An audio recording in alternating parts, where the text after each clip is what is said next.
সংবাদ শিরোনাম। 12 নং আমিরাবাড়ি ইউনিয়ন 9 নং ওয়ার্ড বড়গাঁও গ্রাম থেকে আমি হানিফা কন্দ।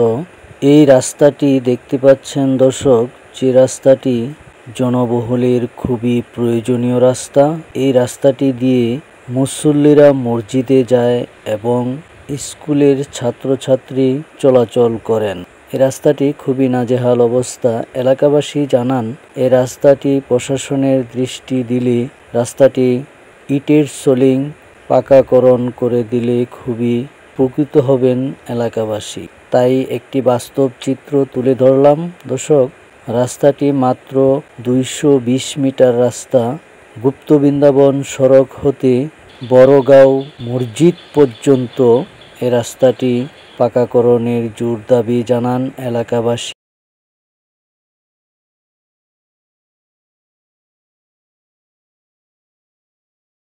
এসিটিভি, হানিফা কন্দ, বড়গাঁও, পূর্ব আমিরাবাড়ি, ত্রিশাল, ময়মনসিংহ।